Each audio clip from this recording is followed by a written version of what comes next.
Te damos gracias por la oportunidad de venir a considerar tu palabra.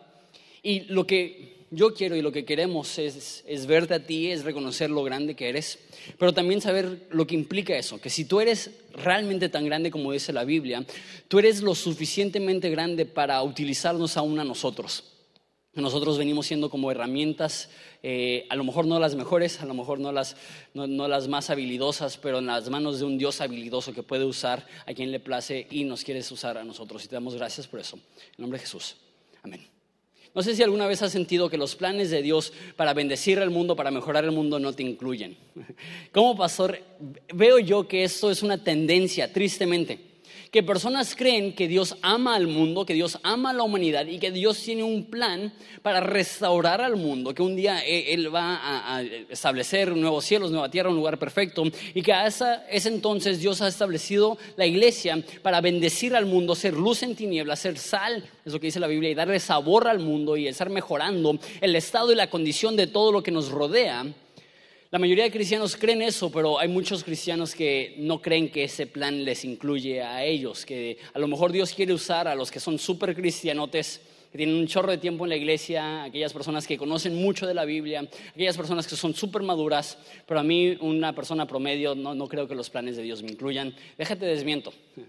La Biblia dice, y lo que estamos viendo hoy, que Dios derramará su Espíritu Santo sobre toda carne.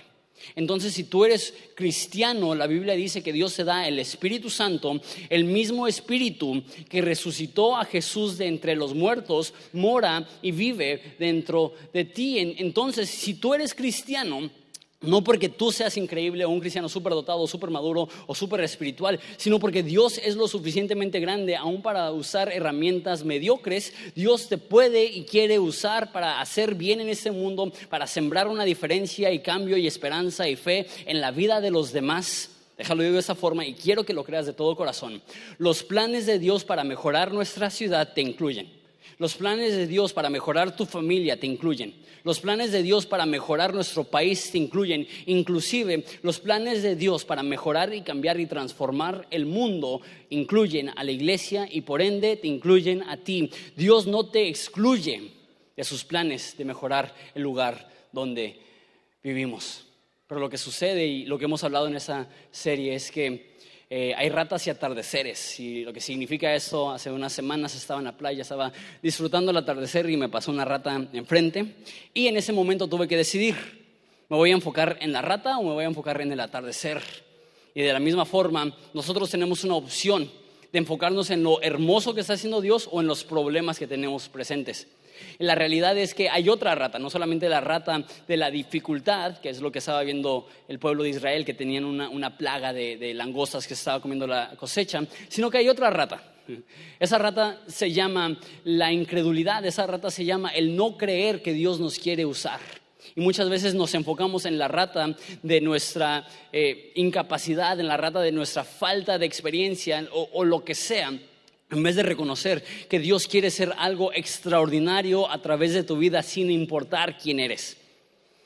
Por eso dice en versículo 28, entonces después de hacer estas cosas derramaré mi espíritu sobre toda la gente, sus hijos y sus hijas profetizarán, sus ancianos tendrán sueños y sus jóvenes tendrán visiones. Dice entonces, lo que está diciendo es, después de que suceda lo anterior, derramaré mi espíritu. Lo que dice en la primera mitad del capítulo, lo vimos la semana pasada. Pero lo que Dios está haciendo es que está redirigiendo a su pueblo a que regresen a Él. La palabra que utiliza la Biblia es una palabra un poco trillada dentro de la iglesia, pero es arrepiéntete. Y arrepiéntete a veces nada más lo damos a entender como sentirte mal por lo que hiciste. Pero en la Biblia arrepentirte es regresar a un lugar de intimidad con Dios, regresar a un lugar de cercanía con Dios, darle la espalda a las acciones que ofenden a Dios y regresar corriendo a los brazos de un Dios que te ama. Eso es lo que es el arrepentimiento. Y cuando nos arrepentimos y regresamos a Dios, dice, derramaré mi espíritu sobre toda carne. Qué promesa tan increíble. La gran mayoría, si no es que todas las religiones proveen gurús y personas espirituales, muy pocas personas que pueden guiar a otras personas. Puedes observar cualquier religión y todos tienen como que sus individuos súper espirituales y la religión de ellos casi depende de esas personas. Y es como hay miles de personas, millones de personas que son ciegas y unas cuantas personas iluminadas. Unas cuantas personas que tienen acceso a Dios, unas cuantas personas que pueden dirigir al pueblo a una relación con Dios. El cristianismo no es así. El cristianismo nos presenta a una persona no viva, no un líder actual, una persona que se llama Jesús, que abre el acceso para que cualquier persona pueda acercarse a Dios. En el cristianismo no tenemos gurús con niveles espirituales, que los pastores son acá los que están bien cerca de Dios, que las demás personas como que dependen del pastor. A veces tenemos esta mentalidad y personas se me acercan y me dicen, pastor, ¿puede orar por esa situación? Con mucho gusto oro, pero a veces siento que tienen esa mentalidad, pues tú que estás más cerca de Dios, tú que tienes línea directa al cielo por ser pastor. La realidad es que Dios derrama su espíritu sobre toda carne, y si tú eres cristiano, tú tienes una línea de acceso directo a Dios, se llama Jesús, y no necesitamos ni dependemos de figuras religiosas para guiarnos a Dios. Eso hace que el cristianismo sea diferente a cualquier religión. No venimos a una iglesia para estar bajo el mando de una persona que nos dirige a Dios, sino que llegamos todos como un ejército con una mentalidad en común de glorificar a Dios, de honrar a Dios, y por eso hacemos iglesia. No hacemos iglesia porque dependemos de una persona para que nos guíe a Jesús. Más bien todos nosotros debemos de amar a Jesús y tener una relación con Jesús, y nos unimos para unir nuestras voces en adoración y unir nuestras vidas en la predicación de la Biblia. Pero el pastor no tiene un acceso especial. Él derramará su espíritu sobre toda carne. Y para darle un poco de cuerpo a esta promesa, nos dice a qué tipo de personas les da su espíritu.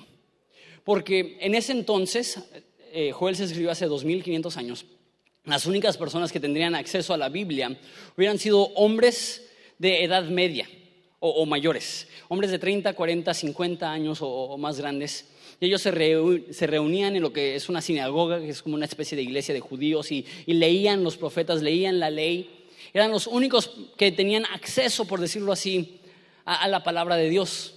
Y Joel da una profecía y dice, tus hijos y tus hijas profetizarán. Me encanta esto. No creo que está hablando de que niñitos, aunque quién sabe, a lo mejor, pero le está hablando a personas de 30, 40, 50 años que creen que para que Dios te hable necesitas tener esa edad. Y Joel les dice, voy a poner palabra mía en los corazones de tus hijos, personas de 12, 15, 16, 20 años. Dios les puede hablar. Y eso es lo que es profetizar. A veces lo vemos como algo muy místico. Y profetizar puede ser místico. Hay veces que en la Biblia se profetiza y se predicen sucesos futuros y así, pero el profetizar es mucho, mucho más sencillo que eso. La profecía es que Dios ponga una palabra en tu corazón y que tú la hables. Me encanta, la Biblia dice, aún tus hijos y tus hijas tendrán palabra de Dios para bendecir a las demás personas. Personas que nadie hubiera considerado como candidatos para hablar de parte de Dios. Joel dice, llegará el momento donde derramaré mi espíritu y tus hijos y tus hijas profetizarán. ¿Sabes? Eso es algo que creemos en Horizonte. Que Dios puede poner palabra en jóvenes. Y no solamente que los jóvenes son fuertes, entonces les damos responsabilidad para limpiar, para servir, sino que creemos que Dios puede darle palabra de Dios a jóvenes de tal modo que ellos estén hasta en liderazgo. Y tú dices, no, pues es fácil para ti decir eso, tú eres joven, te conviene decir que en Horizonte creemos en tener líderes jóvenes. Deja cambio y reto un poco la perspectiva, y creo que a muchos no les va a gustar esto, porque vivimos una cultura que glorifica el sentirse joven y como que ve muy feo el envejecer. Pero déjate digo algo, y a muchos no les va a gustar. Yo ya no soy joven. Y hay algunas personas que dicen, sí, Jonathan, tú eres bien joven. Porque si tú no eres joven, ¿qué significa eso para mí? Yo ya no soy joven. Hace poco estaba saliendo de Walmart, manejando en reversa, y ya sabes, viene, y bajé mi vidrio para darle unos pesitos y gracias, don. Dame mis 3 pesos. Ya me ando quedando pelón. Ya. Pero fuera de broma, hay una brecha generacional real entre personas de mi edad, tengo 28, y personas de 18 años. Ya me ven como un señor. Tú dices, ay, qué feo. Si a ti te ven como señor, entonces a mí me ven como abuelo o abuela. Lo más probable es que sí, lo siento, pero lo más probable es que sí. Por eso estoy diciendo esto. La tentación es que el pastor crea que su edad, independientemente de qué edad sea, es lo suficientemente joven para relacionarse con los jóvenes. La realidad es que ya hay una desconexión entre mi generación y personas de 15, 16, 18, inclusive 20 años. Ya no me ven como un contemporáneo. Entonces, si queremos alcanzar a jóvenes, ¿qué es lo que tenemos que hacer? Yo tengo que darme cuenta que necesito levantar, capacitar y empoderar a personas de 16, 18, 20, 22 años para que ellos puedan tener puestos de liderazgo dentro de esta iglesia y que creamos que Dios les puede llenar de su palabra y darles influencia y darles autoridad. Y qué miedo. Pero la realidad es que yo empecé a pastorear a los 21 años y mi papá creía, y cree, espero, pero creía que Dios puede poner profecía en la boca de sus hijos. Que aún yo, cuando no tenía probablemente la edad necesaria ni la experiencia necesaria, Él derrama su Espíritu Santo y utiliza una herramienta imperfecta para hacer su obra. Lo que te estoy diciendo es mi esperanza y mi deseo, y no solamente el mío, sino de la iglesia en general, es que podamos levantar a personas, a chavitos y chavitas, y no solamente decirles, creemos que Dios te puede usar para servir, sino decirles, creemos que Dios te puede usar para dirigir, para bien o para mal, porque van a haber muchos problemas y va a ser muy sucio hacer eso, pero creemos que Dios puede derramar su Espíritu Santo aún sobre personas jóvenes. Pero no solamente dice sobre jóvenes, dice, tus ancianos tendrán sueños. Eso me gusta también, porque así como es muy fácil pensar, soy demasiado joven para que Dios me use, también es fácil pensar, soy demasiado grande para que Dios me use. Ya mi etapa de ser útil en manos de Dios ya pasó. Y aquí dice que tus ancianos tendrán sueños. Obviamente, la aplicación primordial de esto es que Dios habla a personas a través de sueños. Esto es algo que queremos, es algo muy místico y espiritual, pero que Dios te puede hablar. De hecho, conozco una persona que en 2 ocasiones tuvo un sueño, me contó el sueño y exactamente lo que sucedió en su sueño sucedió. Y no es como que me lo contó después de que sucedió, así de, esto lo soñé. Y ya, pues, a lo mejor te tomo la palabra, sino que después de soñar me contó y después de que me contó sucedió. Entonces así como que bien raro, digo, ay, Dios mío, que nunca me sueñes muerto, por favor. Y sucede. No todos los sueños son inspiración divina, nada más te aviso, porque de repente comes un chorro de pizza y tienes una pesadilla y dices, Dios mío, mi mundo se va a acabar. A lo mejor no te estaba hablando a Dios, a lo mejor no te estaba hablando a Dios, a lo mejor te estaba hablando de la indigestión. Le acaba de pasar a mi esposa y a mí que fuimos a Pampas de noche y llegamos con 3 kilos de carne en la panza y soñamos terrible. Eso no es la culpa de Dios, eso es nuestra culpa. Pero Dios sigue hablando de esta forma. Pero creo que hay una aplicación más amplia. C.S. Lewis dijo, nunca eres demasiado grande para dejar de tener un sueño nuevo. Nunca eres demasiado viejo para volver a soñar. Y sé que se escucha muy de Televisa o algo así, el concepto de tener un sueño. Pero la realidad es que muchas personas llegan a cierta edad y pierden la motivación. Sienten que Dios ya no los va a usar, que ya es el tiempo de otra generación. Pero lo que yo veo en la Biblia es, a lo mejor sí queremos capacitar a jóvenes para que sean líderes, porque creemos en alcanzar a la próxima generación. Pero también queremos que Horizonte sea un lugar donde gente mayor siente que tiene un papel que tener, que dice, ¿sabes qué? En ese lugar me necesitan. Y no decir, hay un chorro de jóvenes, ¿qué hago en este lugar? Al contrario, que sea, hay un chorro de jóvenes, me necesitan en ese lugar. Porque la realidad es que necesitamos su sabiduría y sus canas y su experiencia y su amor y su mentoría. No creas que porque eres grande, que tienes permiso para no hacer nada. Al contrario, te necesitamos un chorro. Necesitamos que tengas un sueño de parte de Dios para seguir siendo usado por Dios para bendecir a otras personas. Tus hijos profetizarán, tus ancianos tendrán sueños y después dice los jóvenes tendrán visiones. Y una vez más, un sueño es cuando Dios te habla y estás dormido, una visión es cuando estás despierto y Dios te muestra algo. Una vez más parece algo como de marihuanos o no sé, como que visiones. Hoy en día si tienes una visión te mandan al psiquiatra. Pero creemos que Dios puede mostrarte así un flashazo divino de algo, que Dios te puede hablar a través de una visión. Pero una vez más, creo que podemos aplicar eso de una manera un poco más amplia. Que hay muchos jóvenes que no tienen una visión para su vida. Que hay muchas personas que no saben qué es lo que quieren hacer, que no tienen ningún norte, que no tienen sus prioridades bien establecidas.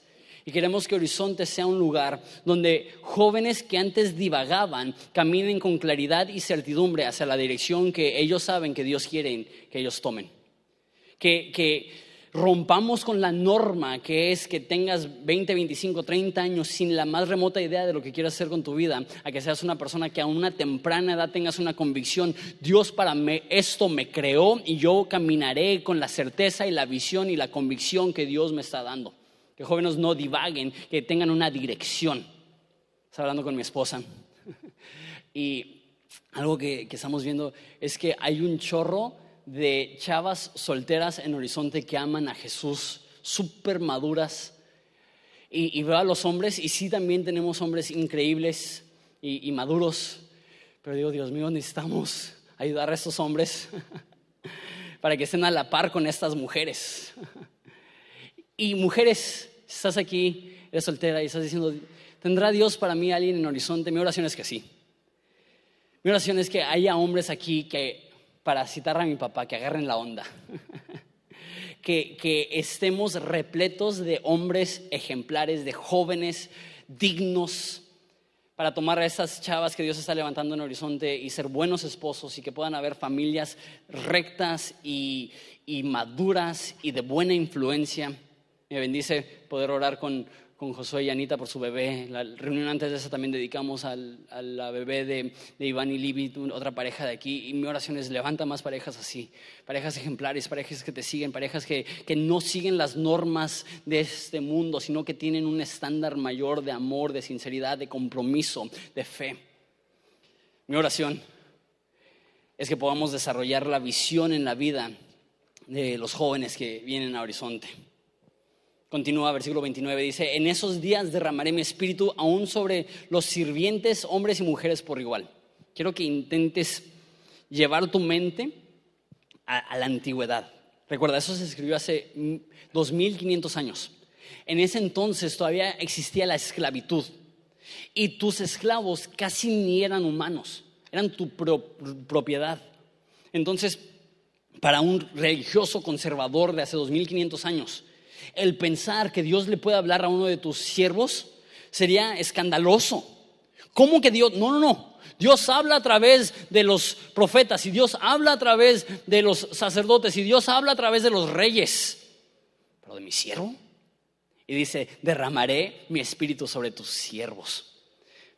Que en ese entonces tú únicamente tenías voz si nacías a una familia de nobleza. Dios dice: no va a ser así. Cualquier persona puede tener una voz, cualquier persona puede tener influencia, cualquier persona puede hablar palabra mía. Y no solamente siervos, dice hombres y mujeres por igual. En ese entonces, una vez más, era una cultura terriblemente machista, y si eras una mujer no tenías voz, no tenías voto, literal, no solamente de una manera figurativa, sino que literalmente no podías hablar con un hombre, mucho menos tener algún tipo de voto legal. Pero llega Joel y dice: así no es el orden de Dios. El orden de Dios es que hasta las mujeres que son esclavas van a tener valor, van a tener voz, van a tener que decir, van a ser llenas de la palabra de Dios. ¿Sabes lo que eso me demuestra? No importa quién eres, no importa tu trasfondo, que sea estable o disfuncional, no importa tu familia, que sea la más piadosa de Ensenada o la más problemática de Ensenada. No importa si tienes 3 días de cristiano o 30 años de cristiano, Dios te quiere usar. Porque ser un joven en la fe no te descalifica, y ser grande en la fe no te califica. Pablo dice: para esto, ¿quién es suficiente? Si dependiera de nuestras fuerzas, nadie podría ser usado por Dios, pero no depende de nuestras fuerzas, depende de la capacitación divina de parte de Dios, de que Dios está dentro de nosotros y podemos hacer un cambio, podemos hacer una diferencia y podemos mejorar nuestro entorno, no porque seamos especiales, sino porque estamos operando en un poder que no es nuestro, en el poder de Dios. Y si esto es cierto, que Dios derrama su espíritu sobre toda carne, Cualquier persona con el corazón humilde, dispuesto a correr a Jesús, puede recibir poder de lo alto. Eso significa que no importa quién eres, grande, joven, rico, pobre, hombre o mujer, Dios te quiere y puede usar para mejorar tu entorno. En esos días derramaré mi Espíritu Santo. Dice versículo 30 al 32, y haré maravillas en los cielos y en la tierra, sangre, fuego, columnas de humo, el sol se oscurecerá, la luna se pondrá roja como la sangre antes de que llegue el grande y terrible día del Señor. Pero todo el que invoque el nombre del Señor será salvo. Pues algunos que están en el monte en Sión, en Jerusalén, escaparán tal como el Señor lo ha dicho. Esos se contarán entre los sobrevivientes, a quienes el Señor ha llamado. Explico lo que está sucediendo aquí. Creo que la mejor forma de explicar lo que está sucediendo en Joel es explicarte que hay diferentes etapas, por decirlo así. Sí, tenemos ahí una línea de tiempo. Hay diferentes formas en las cuales Dios se ha relacionado con la humanidad a lo largo de la historia y cómo Dios se relacionará con la humanidad en el futuro. Dios en el Edén, con Adán, se relacionaba directamente. Caminaba con él en el huerto, había intimidad perfecta. Pero después de eso, entra el pecado, hay separación y ahora para que el humano pueda tener acceso a Dios existe la ley que establece sacrificios, establece ritos, establece un templo y únicamente siguiendo estas normas puedes tener una relación con Dios. Sin embargo, llega Jesús, cumple con todos los requisitos de la ley y establece un nuevo orden. La Biblia lo llama un nuevo pacto. Que ahora no tenemos que ir a través de un sacerdote o a través de un templo o a través de un sacrificio. Jesús es nuestro templo, Jesús es nuestro sacrificio, Jesús es nuestro sacerdote y podemos llegar directamente al Padre a través de Jesús. Esto es la etapa en la cual estamos, el tiempo de acceso directo. Sin embargo, viene una próxima etapa. Esta etapa ahorita se llama gracia, es hermosa. Es que Dios ve a hombres pecadores como tú y yo y nos perdona y nos limpia y nos redime y nos da una esperanza y fe, pero viene un día terrible. Aquí lo llama el día del Señor, que es terrible, donde Dios va a juzgar a los vivos y a los muertos, es el lenguaje que usa la Biblia, donde Dios va a purgar a la creación, donde Dios va a eliminar a la maldad y va a ser un día muy feo. Y no es un día de 24 horas, es una etapa. Y la Biblia habla mucho de hecho, de hecho habla... Por cada vez que la Biblia menciona la primera venida de Jesús, menciona la segunda venida de Jesús el doble. Entonces, habla mucho acerca de esto, que llega un día y viene un día terrible. Entonces, no, pues es qué mala onda de Dios. Lo está haciendo porque va a limpiar al mundo de toda maldad y va a establecer lo que se conoce como el nuevo cielo y nueva tierra, un lugar perfecto, donde no hay maldad, donde no hay esclavitud, donde no hay enfermedad, donde no hay tristeza. Entonces es una etapa de transición donde Dios limpia todo el mal. Okay, aquí es lo que digo. Antes de que suceda el día del juicio, antes de que la luna se convierta en sangre y el sol se oscurezca y llegue el gran y temible día del Señor, dice: cualquiera que invoque el nombre del Señor será salvo. Estamos ahorita en una etapa de gran gracia, donde los cielos están abiertos y Jesús está diciendo desde lo alto que quien sea que crea en mí y invoque mi nombre tendrá salvación. Que la salvación es tan accesible, es simplemente confiar en el sacrificio de Jesús, depositar nuestra vida en manos de Dios y Él nos perdona. Y hay una etapa, no sé cuánto tiempo va a durar, no sé si el día del juicio iniciará hoy en la noche, o en 10 años, o en 100 años, o en 1000 años. Pero la Biblia llama la etapa desde que asciende Jesús al cielo a que regrese, lo llama los últimos días. Y ahí tenemos 2000 años en los últimos días, pero es esa etapa, los últimos días. Ahorita estamos viviendo en los últimos días. ¿Qué significa eso? Que ahorita es la última oportunidad de Dios de rescatar y salvar y perdonar. Entonces Él está usando cualquier herramienta disponible para poder salvar. Soy un poco nerd, me encanta la historia. Ahorita estoy escuchando un podcast de la Primera Guerra Mundial. El podcast son 6 episodios de 5 horas cada episodio, puro audio. Yo así escuchando cómo narran cada batalla y me encanta. Ahorita ya estoy al final, en 1918, que es cuando se está terminando la guerra, y hacen la última ofensiva. Los británicos, los americanos, los franceses Y entienden, para ganar la guerra necesitamos dar el golpe contundente en contra de los alemanes. Y lo que hacen es que entienden que es tan urgente que no pueden utilizar únicamente a los soldados profesionales, sino cualquier persona que se voluntaríe, le dan una escopeta, un rifle más bien, y sobres a la guerra.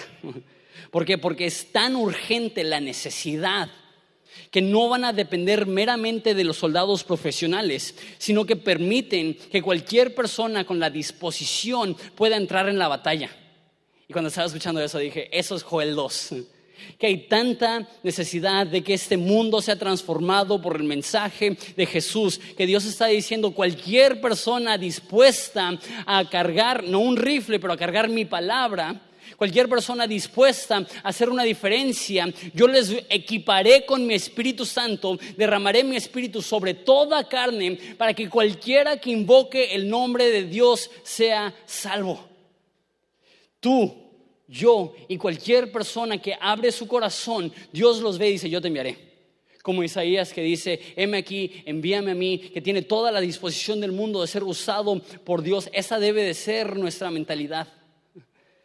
Yo puedo ser usado por Dios. Yo tengo el poder de Dios dentro de mí. Y somos tan buenos para buscar excusas de por qué Dios no nos puede usar. Dios me pudiera usar, pero, y hablas de la rata, ¿no? Dios me pudiera usar y hablas de todas las razones por las cuales Dios no te puede usar. Te tengo noticias y son buenas noticias. No importa cuál es tu trasfondo, no importa cuáles son tus pecados, no importa cuáles son tus problemas. No cambia el hecho que si eres cristiano, Dios se quiere usar para sembrar bien en este mundo y ser parte del remedio y la transformación que necesita nuestro entorno, que necesita nuestra ciudad. Ese rollo de ratas y atardeceres, quise ser muy intencional con escogerlo. Me gusta el concepto de un atardecer, porque un atardecer implica que hay algo que está sucediendo más allá del horizonte.